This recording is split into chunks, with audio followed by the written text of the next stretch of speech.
Hola, ¿qué tal? Muy buenas tardes, bienvenidos una vez más a Noticias de Salud de Radio, acá en Radio Symphony. Bien, en Argentina estamos viviendo un brote epidémico de dengue, una enfermedad viral transmitida por el mosquito Aedes. ¿Cómo es el tema? Tengo ese virus en mi sangre, el mosquito me pica después a otra persona y transmite la infección. Para que esto ocurra, tiene que haber mosquitos. Te tiro los últimos datos. Según la Dirección Nacional de Epidemiología del Ministerio de Salud, la última semana se registraron más de 9.300 casos de dengue. Identificaron la circulación del virus en 13 provincias. Las más afectadas por el momento son Tucumán, Salta y Santa Fe. La pregunta es, ¿qué podemos hacer para controlar a este mosquito? De este tema vamos a hablar con el doctor Marcelo Gismondi, médico infectólogo. Su matrícula nacional es la 137.217. ¿Cómo anda, doc? ¿Todo bien? Hola, Leo, ¿cómo estás? Todo bien por acá, todo muy bien, gracias. Bueno, gracias por atendernos. Y ya me quiero meter en la primera pregunta. Tengo entendido que para que haya dengue tiene que haber mosquito. ¿Cómo es este mosquito y dónde se reproduce? Exacto. Es un tema central. Hay que hablar del vector, del mosquito sí o sí, antes de hablar del dengue, porque obviamente si no hay mosquito, no hay dengue. No hay transmisión de persona a persona, como pasa con otras enfermedades respiratorias. En este caso es condición necesaria para que haya dengue, que esté el mosquito presente, ¿no? Y muchas veces se tiene como una idea un poco, lo que yo pienso, un poco sesgada por ahí en la población de que el ciclo de mosquitos, tenemos el adulto en la cabeza pensando en cómo se reproduce o la imagen de este mosquito que vuela, pero no tenemos en cuenta que hay un montón de otros estadios por los cuales el mosquito sí o sí debe transitar, y que es ahí donde podemos nosotros ajustar o dar algunos tips como para que la prevención y evitar el desarrollo de mosquitos sea mucho más efectiva, mucho más optimizada. Es un mosquito que lo conocemos todos, lo habremos sufrido, nos ha picado un millón de veces, que aumenta su actividad muchísimo al amanecer y al atardecer. Es un mosquito, lo vieron, negrito, de colores con franjitas blancas en sus patas, que no zumba, no es el mosquito que nos zumba del oído cuando nos vamos a dormir, sino es un mosquito que no hace ruido al volar. Y lo importante acá es que está adaptado de forma fenomenal a vivir con el ser humano. Está como encuentra en el humano su lugar en el mundo para desarrollarse y vivir. Es más, le cuesta mucho sobrevivir en ambientes naturales. Cuesta reproducirse en ríos, arroyos, en lagos. Ahí tiene una altísima mortalidad el mosquito, tiene mucha competencia por el alimento, hay depredadores naturales, es decir, no vive del todo bien, pero sí con el humano, donde encuentra un montón de recipientes en nuestro entorno, en nuestro ambiente, donde se puede reproducir de muy buena manera. Bien. Este mosquito pasa por 4 estadios, ¿no?, que lo hace de una forma muy veloz. Y esto hay que tenerlo claro como para poder mejorar la prevención, ¿no? En 48 horas desde que la hembra pone el huevo, ya nace la larva, que tiene vida acuática, y en 4 o 5 días la larva va creciendo, se va alimentando y se transforma en pupa. En 48 horas de esa pupa emerge el adulto, es decir, que al cabo de 7, 10 días, depende de la temperatura, depende de la calidad de alimento, obviamente, emerge el mosquito adulto que ya está dispuesto a picar. Bien. Pero acá no termina la historia, o sea, esto sigue.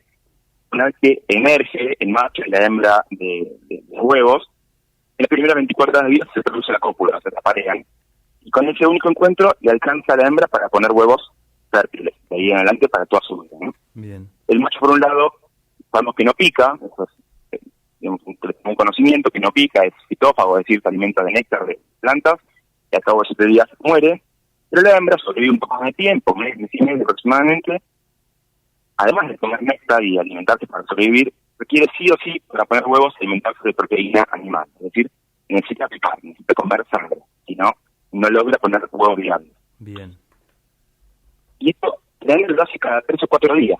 Es decir, cada 3 o 4 días pone huevos, más o menos entre 50 y 100 huevos, pero cada 3 o 4 días tiene que alimentarse, tiene que picar, con lo cual toda su vida se la pasa picando y teniendo huevos para producir nuevas crías, ¿no? Y reproducirse.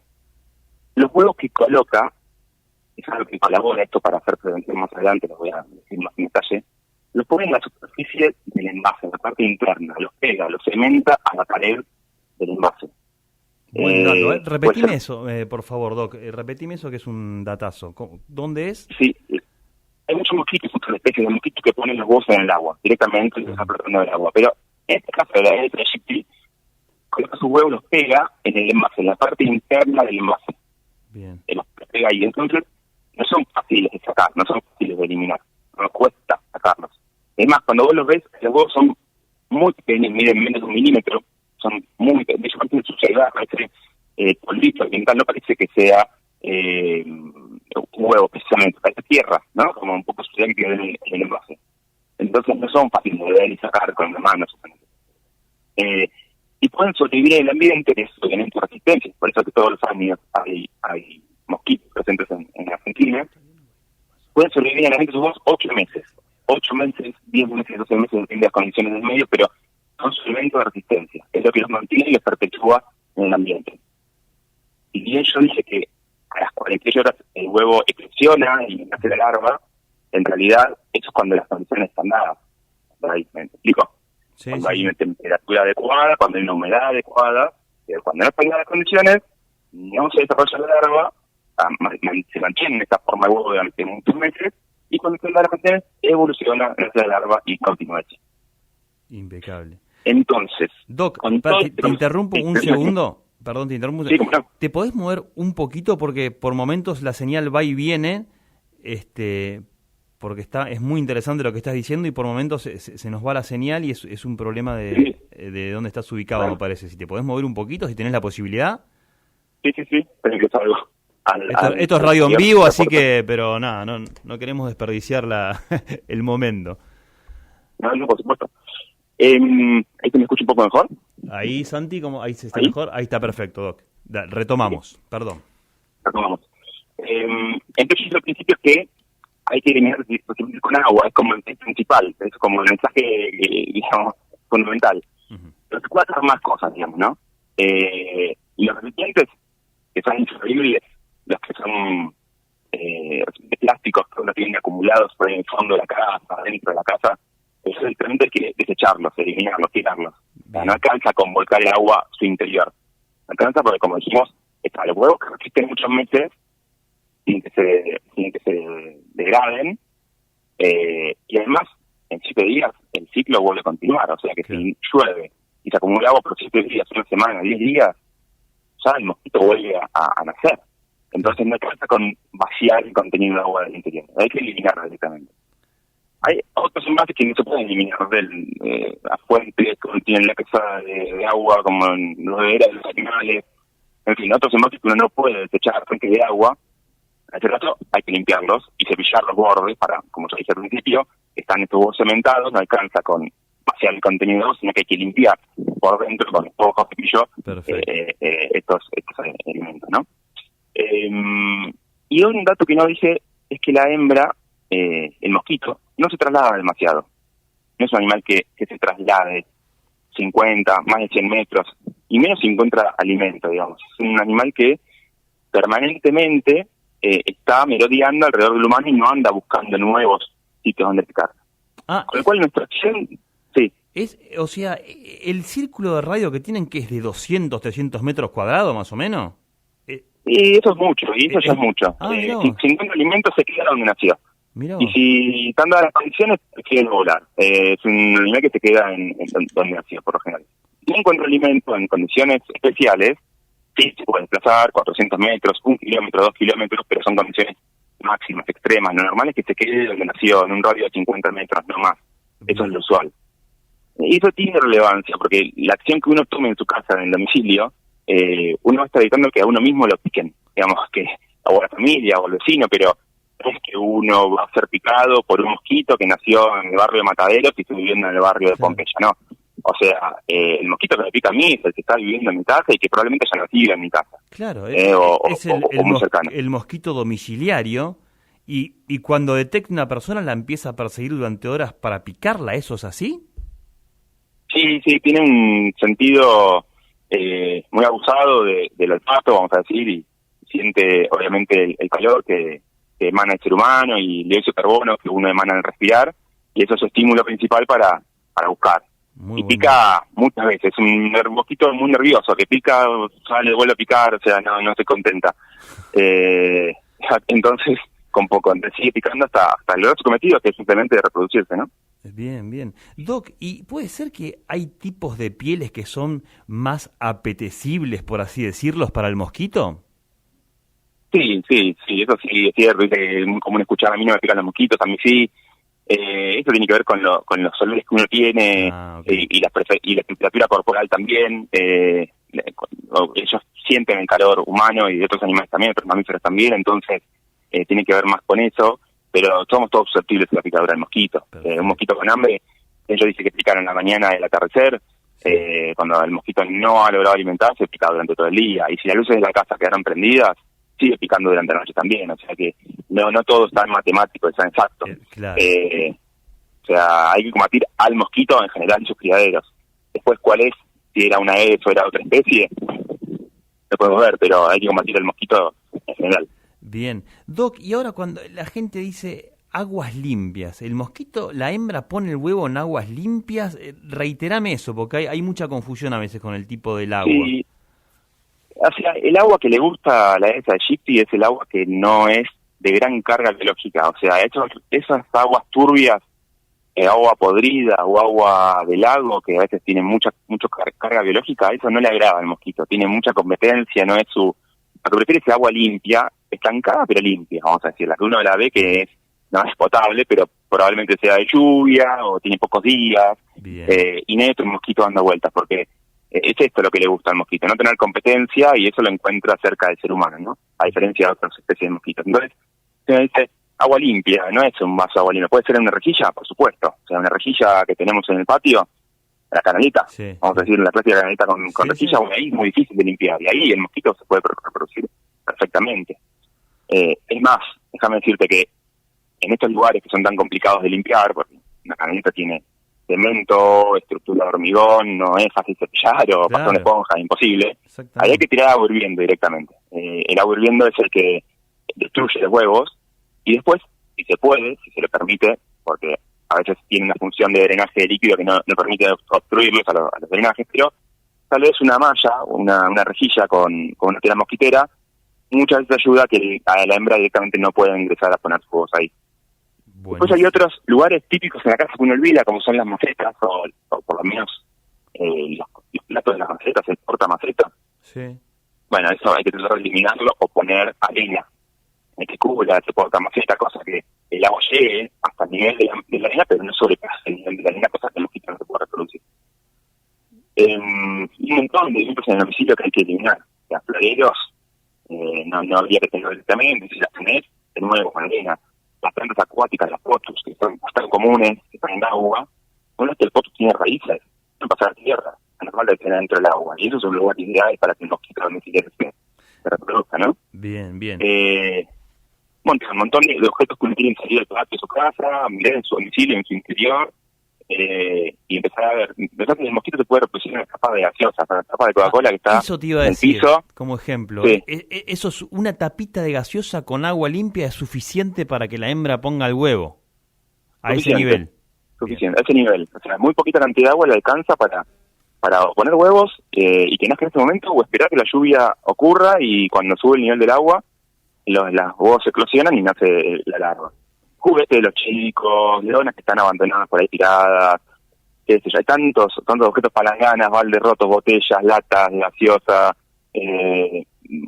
miles de depósitos donde pueden estar los mosquitos. ¿Entendés? Todo cerca bien del domicilio, típicos objetos que hay en el hogar de cada uno. Bien, ahí estamos haciendo, para los que recién se enganchan, estamos hablando de dengue y cómo lograr una casa libre de mosquitos Aedes. Estamos hablando con el doctor Marcelo Gismondi, médico infectólogo. Y ahora, Doc, déjame preguntarte otro tema que tiene que ver, a ver si es mito o realidad, que a uno se contagia una vez. Si te volvés a contagiar, ¿puede ser mortal?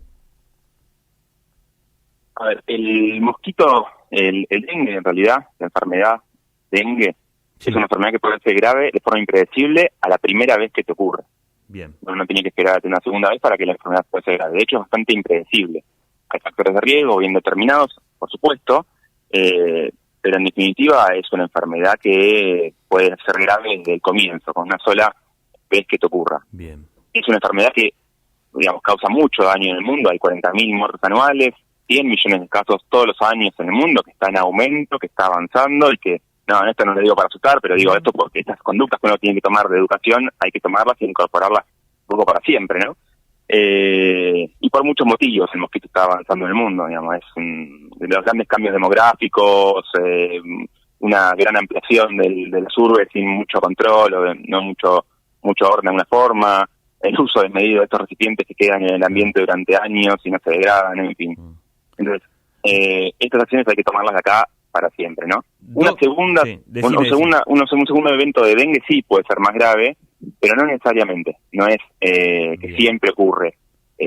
Uno puede tener dengue en teoría hasta 4 veces porque hay 4 serotipos de dengue, y cuando uno se enferma con un serotipo de dengue, el serotipo 1, suponete, uno no puede volver a infectarse en teoría con ese mismo serotipo porque uno adquiere inmunidad permanente, pero sí puede infectarse o enfermarse con otro serotipo de dengue, y hay 4 en definitiva.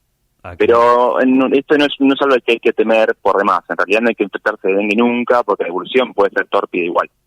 Clarísimo. Doc, y que la Argentina, por así decirlo, se haya tropicalizado en su clima, ¿esto también ayuda a la propagación del mosquito? Sí, total. El mosquito vive en áreas tropicales y subtropicales, ¿no? Entonces, mientras estas áreas templadas, vamos a decir, se vayan extendiendo en territorio, más territorio va ganando el mosquito y más gente susceptible va a haber, ¿no? Entonces, y donde está el mosquito, hay dengue, es así, no hay más, digamos, donde está el mosquito está la enfermedad. Entonces esto sí, lamentablemente, por eso decía al principio que esto es algo que puede ir creciendo por el calentamiento global entre otros fenómenos, ¿no? Bien. Doc, ahora me quiero meter en los síntomas. ¿Cuáles son los síntomas que me pueden indicar que yo tengo dengue? Es una enfermedad febril, o sea, eminentemente febril, ¿no? Que de fiebre de inicio alta, de inicio súbito, quiero decir, y alta, es una fiebre alta, que dura 4 a 7 días, 3 días, depende de cada uno, pero es lo común que dure menos de 7 días, es decir, no da síntomas respiratorios, no da tos, no da mocos. Si tenemos esos síntomas tenemos que pensar que tenemos otra cosa, tenemos COVID, otro síntoma viral respiratorio, pero no dengue. Dado mucha postración, mucho dolor muscular, dolor retrocular, cefalea, dolores articulares. A veces más tardíamente, a la semana o a los días, aparece como un exantema, un rash, le decimos nosotros, son como unas manchas rojas en el cuerpo, que a veces pueden picar inclusive. Y a veces también da síntomas digestivos. Como todos los cuadros virales, a veces afectan toda la economía, todo el cuerpo, no solamente en este caso fiebre y nada más, sino que también pueden dar diarrea, vómitos, dolor abdominal. Incluso uno de los síntomas que hay que tener en cuenta son los pequeños sangrados que uno puede tener, sangrados de las mucosas nasal o gingival, de la boca, digamos. Entonces, eso sería el espectro de síntomas comunes del dengue. Pero es una enfermedad 100% febril, vamos a decir. Bien, ¿y qué cosas tengo que hacer y qué cosas no tengo que hacer ante estos síntomas?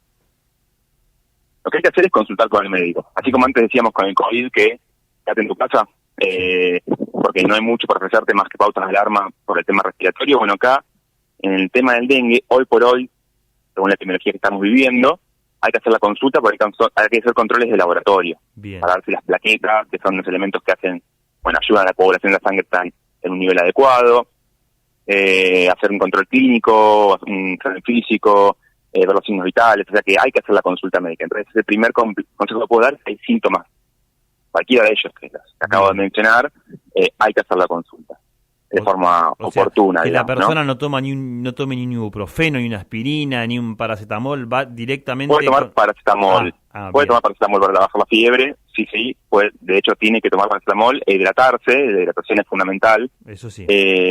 Pero tiene que tener en mente que no puede dejarlo pasar, tiene que hacer la consulta y no quedarse con la duda de si tiene o no dengue, porque justamente la evolución mala, vamos a decir, de esta enfermedad, se da en lugares donde no hay recursos sanitarios, donde la gente no tiene dónde consultar. Claro. Entonces, si está la posibilidad de la consulta, la evolución de la enfermedad suele ser mucho mejor cuando están dadas estas condiciones, porque es simplemente a veces hidratar a la persona. la persona que está con mucha fiebre, con muchos vómitos, con diarrea, y no se logra hidratar, requiere ni más ni menos que un plan de hidratación parenteral, o sea, el clásico suerito endovenoso para que se hidrate, o sales de rehidratación oral, pero la consulta tiene que estar justamente para dar estos elementos que son cruciales para la vida de la persona. Doc, hoy, no sé, en la provincia o en Cava, donde sea, ¿hay un sistema de testeo para el dengue? ¿Cómo es? ¿O es como decir, es más complejo, es más laboratorios? ¿Estamos preparados para eso? ¿Cómo es? Bueno, la consulta tiene que ser sí, de alguna forma estamos preparados, vamos a decir, a los niveles que estamos viviendo hoy por hoy, ¿no? No está saturado el sistema, ni mucho menos, entonces la consulta tiene que ser en cada hospital, incluso en cada sala de atención, porque muchas veces en estos lugares, un centro de salud asistencial municipal, digamos, si bien no tiene un laboratorio, pueden hacer la muestra de sangre y llevarla al laboratorio de referencia, bien, donde se procesa. Y así no tengas diagnóstico de certeza de dengue, si los síntomas clínicos son muy evidentes, a veces cuando hay mucha cantidad de dengue se hace diagnóstico por nexo epidemiológico, o sea, no hace falta un laboratorio para confirmar la enfermedad, sino que se confirma por los síntomas clásicos, más que sabemos que hay dengue circulando en la comunidad. Lo que sí se hace es un laboratorio común y corriente, un laboratorio con un hemograma, una química clásica para ver dónde estamos parados con respecto a la enfermedad, pero no hace falta ningún tipo de certeza siempre en todos los casos. Lo importante acá es la pauta de alarma, ¿no? La hidratación adecuada y cuándo acudir al médico, en qué momentos uno tiene que preocuparse y consultar, ¿no? Bien. Por cada caso de dengue, ¿hay otras 10 personas que lo tienen? ¿Esta relación es así o no? Por cada caso de dengue, otras 10 personas que lo tienen. Sí. Diagnosticado. Y puede ser, hay un gran porcentaje de personas que tienen dengue, pero no son diagnosticadas, Claro. porque lo sufren de manera asintomática, hacen una viremia un poquito más corta y no tienen síntomas, tal vez porque ya han tenido dengue en el pasado y se han contagiado con el mismo serotipo, o tal vez su inmunidad logra dominar al virus, ¿no? Bien. Y como sea, obviamente que hay mucho subdiagnóstico a veces, o sea, no se llega a diagnosticar todas las personas que sí lo tienen, pero lo que importa acá es que la gente que tiene síntomas de dengue consulte y se cuide de ser picado nuevamente, ¿no? Porque, como dijimos antes, el mosquito se queda en la casa. Y si esa persona que tiene síntomas de dengue se deja picar, vamos a decirlo así groseramente, por los mosquitos, los individuos que están a su alrededor, sus familiares, se pueden contagiar. Y este mosquito vive un mes y medio, y todo ese periodo puede seguir contagiando ese mosquito. Entonces hay que cuidarse todos esos días que uno tiene fiebre para que el mosquito no lo pique y el mosquito no se infecte y no infecte a los demás, ¿no? Bien. Doc, te voy haciendo las últimas, muy buena información. Te quiero preguntar, ¿hay alguna vacuna en camino? Tengo entendido que en Europa se está estudiando. Hay vacunas, sí, en Brasil, en Europa, están en estudio, vacunas que no sirven para nuestra realidad, no están indicadas para nuestra realidad epidémica. Nosotros no tenemos dengue todo el año, tenemos dengue estacional, estacional de verano, Entonces no tienen utilidad, no es como la vacuna de fiebre amarilla que es tan efectiva, que es prácticamente 100% efectiva. Esta vacuna que existe y está en Brasil, no tiene la efectividad lamentablemente como la vacuna de la fiebre amarilla, que es un virus similar, que también es un clavivirus transmitido por el mismo mosquito, que es el Aedes aegypti, pero la vacuna en este caso sí es muy efectiva, en este caso no lo tenemos, con lo cual todas las medidas de prevención que acabo de enumerar, tanto combatir el criadero de mosquitos como evitar la picadura de mosquitos, o consultar de forma precoz y cuidar a nuestros convivientes, son lo único que nos va a evitar tener la enfermedad, ¿no? Y poder evitar consecuencias mayores, ¿no? Perfecto. Repelente. ¿Tengo que andar con el repelente en el bolsillo todo el día en los tiempos que corren? No está mal lo que decís. Se me ocurrió recién. Sí, no, o sea, el repelente es una estrategia más, o sea, para evitar el que nos pique el mosquito es repelente. Si estamos en el exterior, también podemos usar manga larga, ahora que hace un poco más de frío, que está un poquito más agradable, manga larga, pantalones largos también, o sea, todo lo que nos tape la superficie de piel va a colaborar.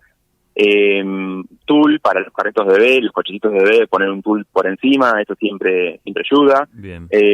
Son todas medidas que ayudan. Y en el interior de la casa, bueno, cerrar ventanas si se puede, si no, mosquitero, todo sirve para evitar que el mosquito nos pique y suframos, ¿no?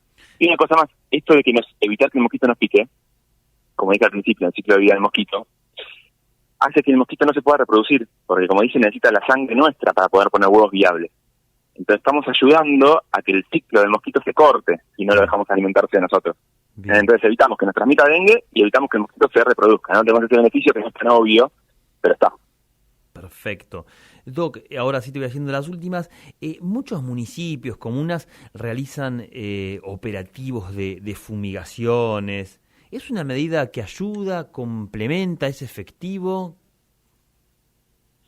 Primera respuesta, no, te diría, no es algo tan efectivo. Es muy espectacular visualmente ver a esas personas vestidas con un traje de protección personal tan avanzado y máscaras faciales y ver el humo que sale, ese vapor, esa niebla que se elimina, pero la verdad que no es tan efectiva. Esa niebla, primero es un veneno peligroso para todos, ¿no? Para mascotas, humanos, otros insectos, digamos que no es ecológicamente muy viable, muy recomendable. Segundo, que no es tan efectivo.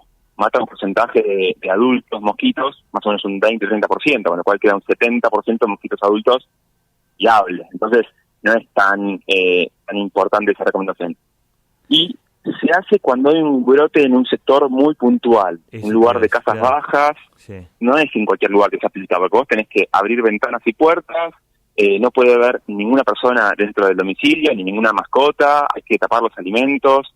Si es un edificio es inviable, o sea, no se puede hacer, simplemente no tiene sentido. Entonces, es una acción que tiene poco sustento, no colabora realmente para combatir al mosquito.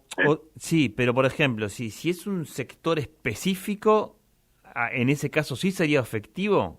Recién me decías... Sí, el escenario es ese, sí, un sector, por ejemplo, donde un lugar de casas bajas, aisladas, donde podemos sacar a todos los integrantes de la familia dentro del domicilio, donde podemos tapar los alimentos y no hay mascotas dentro, donde hay casos de dengue diagnosticados, porque de lo contrario lo que hay que trabajar es durante todo el año en tirar inservibles, en tirar descacharrar, no en tirar veneno. Entonces es un evento puntual, hay un dengue diagnosticado en un lugar viable, pero sabemos que mata al 30% de los adultos, con lo cual hay otro 70% de los mosquitos adultos que van a seguir estando en el ambiente y no los vamos a ver eliminados con ese procedimiento.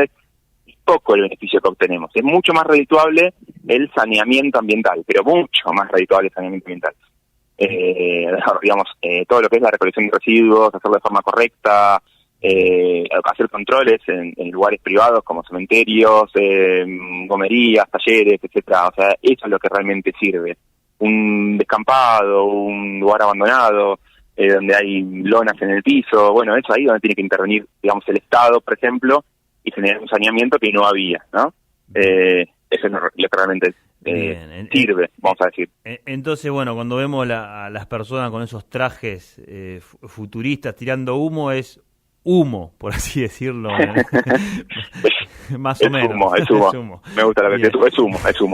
Entonces, es humo. Es humo. En algunas opciones son indicadas, como el escenario que dije. No siempre es humo, o sea, porque si no, por ahí faltamos con otra gente que por ahí está haciendo, lo hace muy bien, y es un riesgo para el trabajador de salud que hace eso, ¿no? Exactamente. Pero tiene que estar indicado, no tiene que ser humo, como estamos diciendo, sino que tiene que ser humo en situaciones muy puntuales, digamos. No tenemos que acostarnos en esa cuestión, sino que la medida de prevención son las otras, son las otras que dijimos antes. Entonces, de todo lo que hablamos, la principal herramienta que tenemos es la concientización, el descacharreo, lo que dijimos recién, ¿no? Total.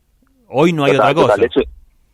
Total. Es un, digamos, la acción individual de las personas tiene mucho poder. Digamos, esto que las personas que están escuchando ahora, y déjame decirte, si no me voy a olvidar probablemente, déjame agradecerte por el espacio que me das para contar estas cuestiones que son de prevención. Te agradezco a ustedes esta oportunidad. Estas acciones individuales de la gente son lo más importante, son lo más fuerte para hacer control de foco. Esa persona que hace esto, que hace el retiro de inservible de su domicilio, se transforma, vamos a decir, automáticamente en un sujeto protagónico, digamos, ¿no? Bien. Y tiene mucha incidencia en la prevención de enfermedades transmitidas por este mosquito. Es lo que más potente a la hora de evitar el contagio del dengue, la acción individual, ¿no? Además del Estado, que tiene una gran responsabilidad en hacer propaganda, en informar, educar, en hacer saneamiento ambiental en lugares públicos, edificios públicos. Está la otra cuestión que es mucho más potente que esa, que es la acción individual, ¿no?, de cada uno de nosotros. Bien, Doc, y ahora la última, con respecto a lo social, y me meto en la pobreza, ¿en un barrio vulnerable hay más riesgo de dengue o no, o esto no respeta las clases sociales, por así decirlo? Las dos cosas son ciertas, digamos, el dengue no respeta clases sociales, no respeta, o sea, claro. Estamos todos preocupados por la picadura del mosquito, así, y todos tenemos en el fondo de nuestras casas o en alguna habitación, en algún lugar, un recipiente con líquido o potencialmente que puede tener líquido, pero también es cierto que los lugares más vulnerables, que tienen determinantes sociales que hablan de una vida completamente diferente, a veces hace que no sea una prioridad combatir el mosquito, tienen otras prioridades, simplemente, digamos, tener trabajo y comer el día a día y no necesariamente combatir el mosquito. Tal cual. Y hay una cuestión acá que tiene que ver con estas zonas son por ahí muy desorganizadas, a veces, no han crecido de una forma ordenada. Sí. El uso, digamos, la recolección de residuos sólidos no suele ser la mejor, y esto hace que se incremente el número de estos recipientes famosos que acumulan agua, ¿no?